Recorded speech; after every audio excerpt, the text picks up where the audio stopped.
warahmatullahi wabarakatuh. Adik sudah siap? Siap?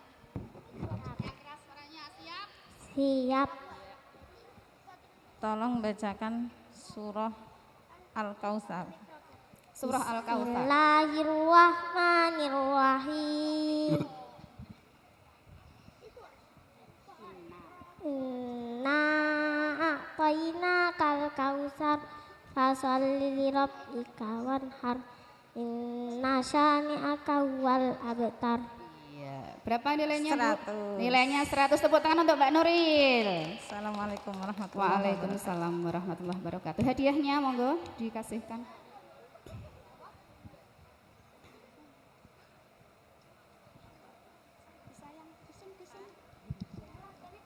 Bilang apa Mbak Nuril? Matur apa? Jaza. Jazakumullahu khairan katsira. Iya, terima kasih. Monggo. Assalamualaikum Mbak Zahir. Waalaikumsalam. Sehat? Alhamdulillah. Mumpun siap? Untuk Mbak Zahira, bacakan niat sholat maghrib. Sholli fardal maghribi salasa raka'atin mustaqbilal ada. Ya Allah. Ulangi lagi coba, ulangi lagi. Usolli. Sholli fardal maghribi salasa raka'atin mustaqbilal ada. Mustaqbilal qiblat ada alillahi ta'ala. Iya, sudah cukup? Enggak cukup. Iya, berapa nilainya Bunda? Pengen berapa Mbak? 85 ya? 85, enggak apa-apa ya. Tepuk tangan Mbak Zahira. Iya, hadiahnya monggo. Bilang apa Mbak Zahira? Jazakumullahu khairan katsira. Iya, monggo. Mbak Alia nggih. Alia. Diri Mbak Alia.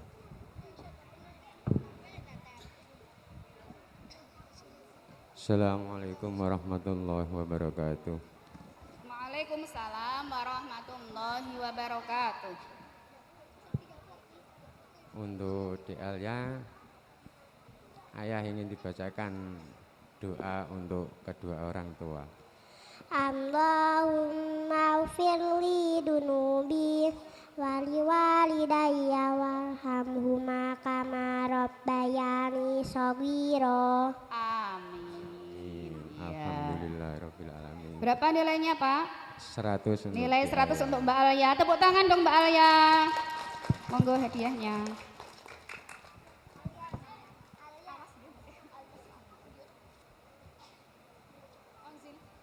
Onzil. Sayang. Mama. Bilang apa Mbak Alia dikasih hadiah? Jazakumullahu khairan. Kasih. Ulangi jaza. Jazakumullahu Khair. khairan katsira. Iya, selanjutnya duduk sudah Mbak. Mas Ozil berdiri. Langsung ya. Kami walinya Ozil mau memberi pertanyaan. Bacakan doa mensyukuri nikmat. Rabbi auzi'ni an ashkura ni'matakallati an'amta alai ma'ala walidayya wa an a'mala sholihan tardoh wa adkhilni birahmatika fi ibadika sholihin. Berapa Ya. nilainya, Ma? 1000 nilainya. Nilainya 1000 untuk Mas Ozil. Tepuk tangan. Iya, hadiahnya. Awas.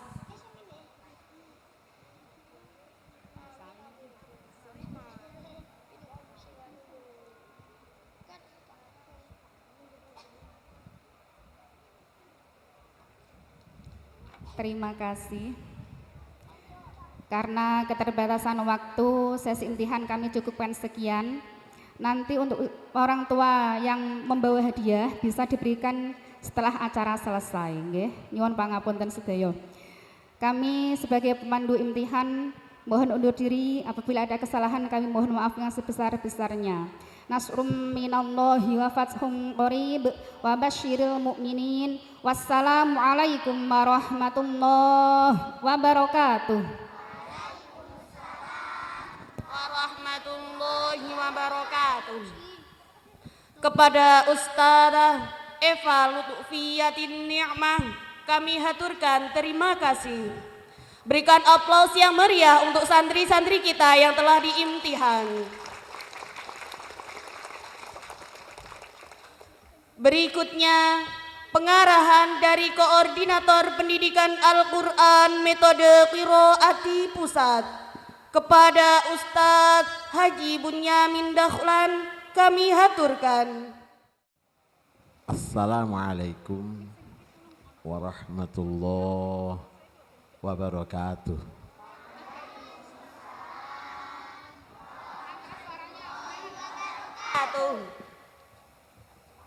Halo, apa kabar? Alhamdulillah, luar biasa, tambah semangat, Allahu Akbar. Alhamdulillah. Bapak Ibu wali santri siap begitu? Siap. Apa kabar?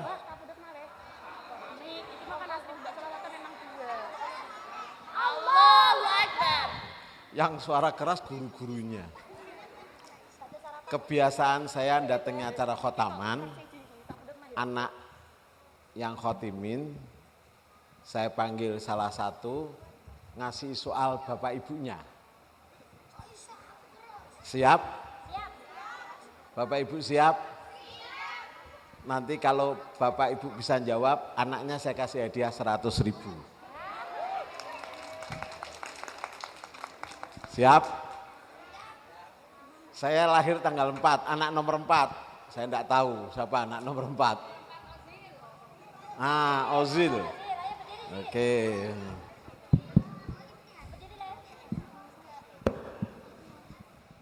Bapak ibunya? Oke. Ibunya yang dikasih soal ibu atau bapak? Ibu, bapak. Oh. Bapak atau ibu? Bapak atau ibu?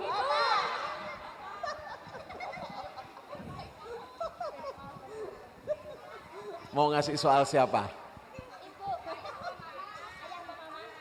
Ayah. Mana ayahnya dari Ozil? Ozil ini kalau nggak salah pemain sepak bola nih, yang muslim dari Jerman. Jerman ya? Mana bapaknya? Monggo. Kasih soal bapaknya. Gorib. Gorib. Gorib. Iya, soal gorib. Soal gorib. Iya, dikasih soal. Nanti tak kasih 100.000 kalau bapak bisa jawab.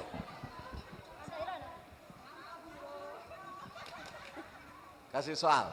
Coba soalnya. Mic-nya Bapak, Mbak Eva, mic-nya Bapaknya. Sebutkan sakta. Nah. Monggo Pak.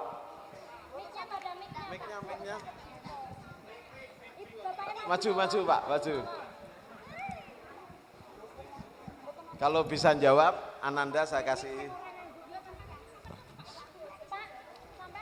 sakta. Sakta ialah berhenti sejenak, satu harokat dan melanjutkan seperti itu. Dan berhenti sejenak tanpa nafas dalam hitungan satu harokat. Bener enggak? Tidak salah katanya. Oh, ibu yang suruh bantu, ibu dibantu ibu. Ayo Ustazah, oh ya enggak usah kalau Ustazah bisa jawab. Oke, Binara, monggo silakan duduk.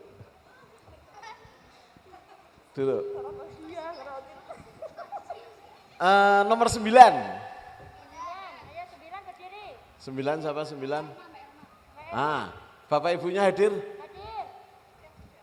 Mana bapak ibunya? Mana ibunya? Bapaknya? Hah? Oh, belum datang ya, duduk.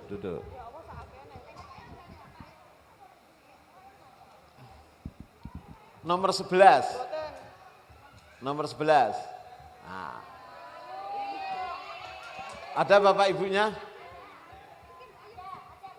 Mana bapaknya? Oke, monggo ibunya. Mau dikasih soal ayah atau ibu? Yang dikasih soal? Ibu. Monggo ibu. Sini sayang. Kasih soal tajwid. Bapak yang ini.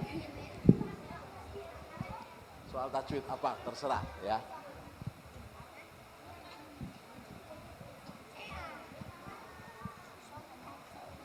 Iya, dikasih soal. Pelajaran tajwid.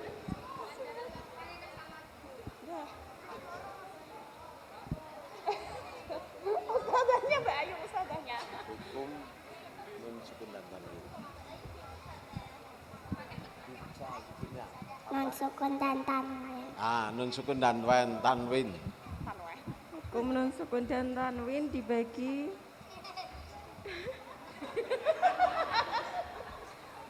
dibagi 5. Dibagi 4. 5. Dibagi 5. Apa saja? Idgham bi gunnah, idgham bila gunnah, iqlab, idhar halqi, ikhfa. Kok yang jawab sini gimana? Soalnya idgham bi gunnah, idgham bila gunnah, iqlab, idhar halqi, ikhfa syafawi.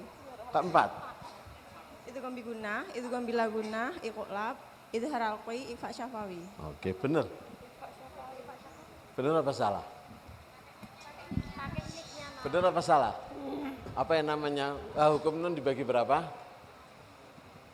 Bagi 5. Apa saja? Yang keras.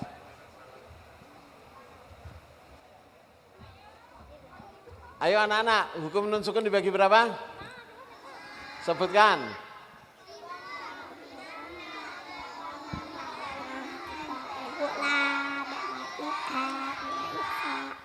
Sama enggak dengan jawabannya ibu tadi? Hah? Enggak sama? Duduk sayang. Apa tadi salahnya? Ikhfa syafawi. Monggo binara. Saya sekedar membuktikan apa yang dikatakan Pak Dahlan. Jadi dulu Pak Dahlan ngomong anak-anak lebih pintar dari orang tuanya. Kalau dulu orang tua lebih pintar daripada sekarang anak-anak lebih menguasai. Yang kita sayangkan anak-anak sepinter ini jawab. Ini gara-gara corona. Mudah-mudahan cepat hilang. Dengan adanya khotaman, corona hilang. Yang saya berharap bilang bukan coronanya, tapi fitnahnya. Fitnah coronanya bila hilang. Anak-anak ini bisa ngorib, bisa tajwid, bisa surat pendek, bisa sholat, bisa doa harian. Tapi SPP ini kok sangat murah gitu loh. Padahal anak-anak ini yang menghantarkan bapak ibunya masuk surga. Karena anak-anak ini bisa baca Al-Quran, maka bapak ibunya dijemput besok di yaumil qiyamah. Gara-gara anaknya yang sudah bisa baca Al-Quran, terus berlanjut deres di rumah.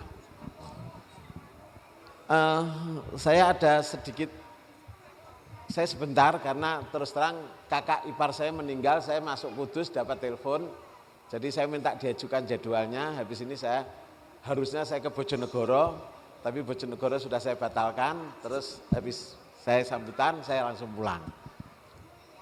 Kebetulan kakak saya ini koordinator cabang Semarang. Saya kemarin beberapa bulan yang lalu sehabis Ramadan, saya ketemu dengan saudara saya. Saudara saya ini agak ruwet hubungannya. Kalau dia kalau lewat ayah saya, maka dia keponakan saya. Tapi kalau lewat ayahnya dia, saya keponakannya. Karena ibunya dia itu keponakan ayah saya, bapaknya pakliknya ibu saya. Ruwet kan? kebetulan saudara saya ini punya hubungan sekolah dengan Perancis dan Belanda. Dia punya koneksitas untuk anak-anak lulusan SMA yang mau kuliah di Perancis atau di Belanda. Kebetulan anaknya dia 4 cowok semua. Yang pertama sudah lulus S1, yang 2 ini anak kembar, sekarang sudah di Perancis, yang 1 barusan berangkat ke Perancis. Saya bertanya sama saudara saya ini, saya bilang begini, kebetulan namanya Titi, tapi karena anaknya kecil, saya panggil Cil, Korcil. Korcil itu kalau keluarga kita artinya kecil. Cil, anak-anak yang punya ijazah dari PKBM, baik itu SD, SMP atau SMA, bisa bantu ke Perancis tidak? Dia jawab begini, selama ijazah itu diakui oleh negara Indonesia, maka bisa digunakan untuk sekolah ke Perancis. Nah, secara kebetulan ijazah dari PKPM itu diakui oleh negara. Bahkan kalau ijazah sekarang dikeluarkan oleh sekolahan, tapi kalau ijazah PKPM dikeluarkan oleh, kalau dulu namanya UPT di kecamatan, kalau sekarang dirubah menjadi apa saya lupa. Jadi ijazah itu yang mengeluarkan kecamatan, 1 tingkat di atas sekolahan. Sekarang ini pemerintah mengajukan satu kebijakan bahwa PKPM harus di bawah naungan UPT di kecamatan. Ada satu gambaran menarik, di Kudus ada salah satu sekolah negeri punya PKPM yang sekolahnya hanya seminggu 2 kali, hari Rabu dan hari Jumat. 1 kali pertemuan 2 mata pelajaran, 1 jam mata pelajarannya 60 menit. Itu sekolah negeri. Di Semarang ada 3 sekolah Nasoro yang memiliki BKPM.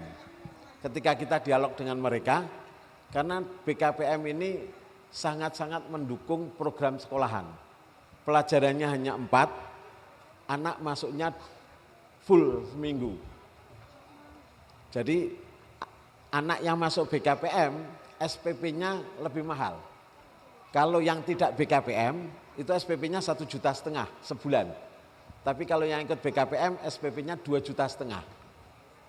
Karena fasilitas laboratoriumnya berbeda. Itu dari sekolah 3 Nasoro. Kita belum mendapat berita sekolah Islam, swasta Islam yang punya BKPM kecuali pondok pesantren. Kelebihan BKPM, PKBM itu singkatan dari Pusat Kegiatan Belajar Mandiri. Kalau dulu zaman Soeharto namanya Kejar Paket. Kalau sekarang dinamakan PKBM, Pusat Kegiatan Belajar Mandiri. A, B, C, A, SD, B, SMP, C, SMA. Berapa bulannya lalu saya ketemu sama anak lulusan BKPM SMA C. Kebetulan dia punya pacar sarjana. Calon mertua ngomong begini, kalau kamu enggak sarjana, maka saya tidak nerima lamaran kamu. Akhirnya dia sekolah di PKPM misalnya. Akhirnya dia sekolah di PKPM. 2 tahun dia lulus SMA, kemudian kuliah di UGM. Diterima di UGM Fakultas Pertanian. Jadi jangan mengkhawatirkan anak-anak BKPM. Kenapa kami selaku koordinator pusat menggalakkan BKPM? Saya ngajak Pak Haji Saiful yang sudah memulai BKPM. Dulu sebetulnya sini sudah saya arahkan BKPM, tapi satu dan lain hal mengakibatkan nggak jadi. Nah, kelebihan BKPM, kalau untuk anak-anak yang PTPT, anak yang menghafal, sangat berapa kali terserah, membantu banget. Karena pelajarannya hanya 4, dan pelajarannya hanya 1 hari 1 mata pelajaran. Semuanya sudah diurusi oleh Diknas Kecamatan. Jadi kita memiliki sekolahan enjoy banget. Pak Haji Saiful sudah membuktikan nyaman. Sekarang di Kiraati sudah ada beberapa lembaga beberapa cabang yang sudah mulai BKPM. Yang perlu kita sampaikan lagi bahwa mohon maaf ya, Pondok Pesantren Tahfidz. Kalau pada saat Cilanas di Pati tahun berapa Bu? 2006 kita sudah menggulirkan apa yang namanya PTPT, Pasca TPQ Program Tahfidz. Saat itu para Pak Yai yang koordinator qiraati yang Pak Yai merasa keberatan karena pondok pesantrennya nanti kukut. Anak tanpa mondok bisa menghafal Al-Quran. Sekarang kita mulai dengan para PTPT yang desain hariannya sudah kita susun, tinggal nanti menerapkan. Setelah selesai dari para PTPT yang kita tentukan minimal 60 kali khotaman baru boleh menghafal. Insya Allah menghafalnya nggak sampai 2 tahun. Insya Allah. Kelebihan dari PKPM, anak terkondisikan untuk PTPT. Anak PTPT itu terkondisikan, sangat-sangat terkondisikan. Lebih lagi, kalau PTPT itu ada di pondok. Tadi saya dialog sama Ning Imah, saya menentukan pra PTPT untuk setengah juz awal itu hanya 2 kali, pagi dan sore. Ning Imah menawar 4 kali karena anak banyak nganggur. Nah, untuk setengah juz harian itu butuh 6 kali khatam. Waktunya 120 hari. Kalau dengan adanya sehari 4 kali, berarti sebulan saja sudah terpenuhi 6 kali insya Allah. Tapi saya minta 3 kali dulu, kalau sudah berhasil baru 4 kali. Nah, yang perlu saya sampaikan lagi bahwa anak yang masuk di PTPT yang kebetulan ada BKPM, anak nggak ada yang stres.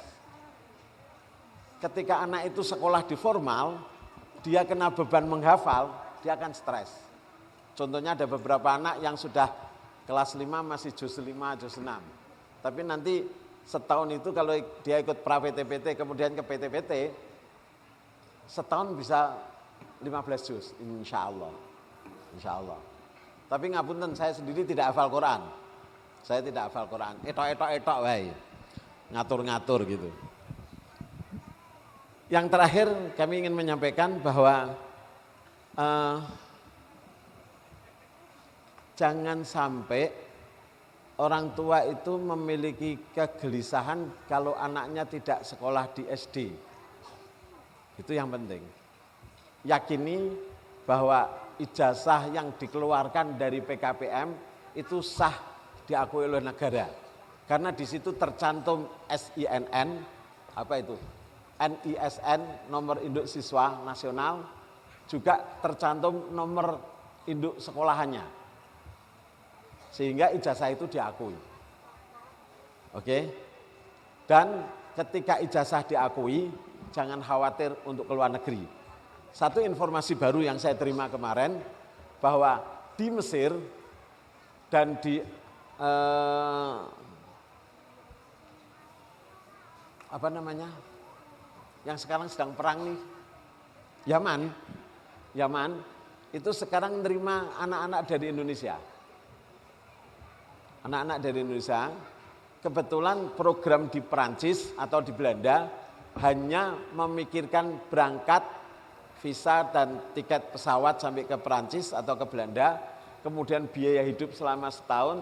Setelah itu nanti diambil asuh oleh bapak ibu asuh yang dosen, yang anak-anaknya sudah mentas. Jadi nanti anak-anak itu tinggal di rumahnya bapak dosen. Kalau yang di Perancis dan di Belanda. Kalau di Yaman atau di Mesir ada fasilitas rumah flat. Rumah apa, flat itu rumah apa? Rumah susun itu loh. Apa namanya? Istilahnya apa di Indonesia? Apartemen. Nah, apartemen yang sampai 6 lantai itu semuanya